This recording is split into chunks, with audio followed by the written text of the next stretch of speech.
All right, man. Welcome back to Make Your Mark NBA channel. It's your boy Mark here again. So today, I'm going to do another video covering another player in the NBA right now, one of the more elite level NBA players of this generation, and how his legacy could change drastically if he wins a championship this year. And that player is Kevin Durant. All right, the last video I did was on Steph Curry. And I stated in that video, if Steph Curry wins a fifth championship this year, and he talks about him ever needing Kevin Durant to be on his team or anything of that nature, like I said, most people already think now that that should be put to rest. But if anybody's still, skeptical about that at all, about whether or not Steph needed Durant, who needed who more, if Steph wins a fifth championship, that's done. No more talks about that need to be had again. However, though, on the flip side, if Kevin Durant wins a championship this year, if he's able to capture a third championship and his first outside of Golden State as the lead player on the Brooklyn Nets, then that will change up the entire narrative again. Like, see, the thing is with these NBA players, man, each year they can update their resume. So if Kevin Durant's able to win a third title, and his first without Steph Curry, that now validates the two that he won with Steph Curry. And instead of it being, Kevin Durant needed to join Golden State, this, that, the third, because that's what's being said right now because Steph has won before and he's won after him. Now it's going to be more so that at that time period, no, actually, Golden State needed Kevin Durant just as much as Kevin Durant needed them. And that's what most people were saying anyway until Steph just won his fourth title. All right?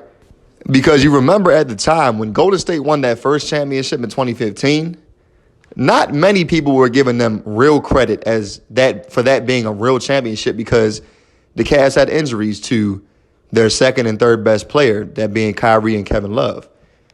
Now, when they came back the next year healthy, if the Warriors would have beat them that year, the year they went 73-9, that would have validated the first championship they won in 2015. If they didn't blow that 3-1 lead in 2016, man, I mean, honestly, I wouldn't even be here making this video right now because in all actuality, Kevin Durant would have never went there. But he ended up having to go there because they lost, and they felt like they needed Kevin Durant. That's why they recruited him. All right? So even though people was talking about how Kevin Durant took the easy route, what was saving him was that the first championship the Warriors won was questionable, and the Warriors reached out to him. All right, that's what was saving his legacy at first until Steph won last year. So now what KD needs to do, he needs to win for his legacy this year. All right, he needs to get another ring before he retires to really validate how great of a player he is all time because KD is an all-time great. But he's more so of an all-time great weapon. He's like a weapon. He's like a weapon that he's so great of a weapon that he makes up for his lack of intangibles, so to speak, or leadership qualities because of the tangibles he brings to the table. That's what makes him an all-time great player, but he's still more of a weapon than an actual lead player on a championship team because he's never certifiably led a team to a championship as him being the face of the team and the definitive number one player on the team. I'm not talking about him being a number one option at times, even though they were at the biggest moments in the NBA Finals. But even still, as of right now, that was still Steph's team. That wasn't KD's team. All right?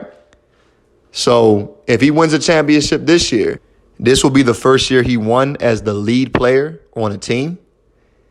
And also, even though I just stated that the two he was on before, that's still at this point, as of right now, considered Steph's team. If he wins a third one, y'all following? If he wins this third one, then we have to go back and look at those two again now and say, well, Steph might have still won outside of that, but in that exact moment, was it his team or was it KD's? Okay? Because the notion again at that time was they needed KD to beat LeBron. That will come back again. That notion will be brought back to the table again now if KD wins a third championship, if you're following what I'm saying. It's a lot that goes into this between this whole KD and Steph dynamic. But KD can bring back the narrative that was the initial narrative at first. That will come back again if he wins a third championship. That's how I can sum that up. All right? And not only that, KD, if he has a third title, I will be able to understand and respect an argument more so now between him and Larry Bird, because you have people that don't really know much about basketball or Larry Bird that will try to say, KD's way better than Bird. He should be ahead of Bird, ranked ahead of Bird all the time. No, he shouldn't. And I did a video comparing Larry Bird and Kevin Durant last year sometime. The title of the video was Kevin Durant really better than Larry Bird? And the answer, don't get it wrong, in regards to capabilities, is close. But in regards to getting the job done, no, it's not. I don't think you can make an argument for that yet, because KD has to validate his greatness more than he has thus far by winning, on a team that's considered his team, as we've been talking about already. Larry Bird did that from the jump. He won 3 with the team he was drafted to, and he completely turned that franchise around. They were one of the worst teams in the NBA before he got there. By year 2, they were a champion. He won 3 altogether. So if KD can win a third one, then I can understand, okay, they both have 3. Now, of course, if you were to still if you wanted to, dive into it a little bit more, you could still claim that Larry Bird's championships were more organic overall. And of course, he did win 3 consecutive regular season MVPs. But if you're one of those people that says, the regular season MVP is not, it's a big award, but it's not. It doesn't matter as much to me as you winning a championship, and you're willing to just kind of put that to the side, then okay. And I can kind of understand that too, because at the end of the day, really when it comes down to is if you win a regular season MVP, it really don't mean much if you didn't win the championship that year, to be honest. Now, in Bird's case, when he won those 3 consecutive, he did win 2 out of 3 championships in that time, and he won one before he won any MVP. So, but either way, you get what I'm saying. So if you're just looking at it from a championship perspective, he would have 3 just like Bird. And I will understand an argument. It would be more of a real debate, a realistic debate between those 2 players. All right. And Kevin Durant, I'm not going to say that he would, without question, be in the top 10. But, he'd be knocking on the door. And I definitely think he should be, top 15. Some people already might have him as a top 15 player. All right. But, he might go from top 15 maybe to top 13 or 12 or something like that, if we're being exact. But, yes, and I'm rooting for KD, by the way. I actually hope that KD really does win a championship because I like KD, man. I like what he brings to the table as a player. I like some of the things he has to say in general as a person, believe it or not. I think it would be good to see him win another championship. It would be a good feeling for him. Honestly, if he won a championship this year, he probably would cry. Just like Steph cried last year because he knew that championship meant the most to validate his career. And it will be the same for KD this year. Just like LeBron cried when he came back to Cleveland and won. All right. So at the end of the day, we'll see what happens. But that's my breakdown on the KD situation. So, and yes, I think the Nets do have a chance for sure.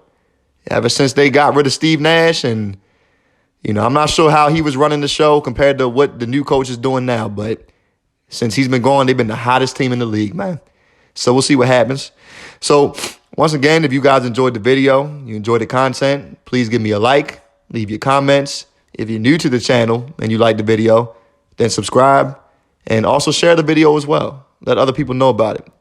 So, I appreciate all the support in advance. All praise be to the Most High. Thank you guys again.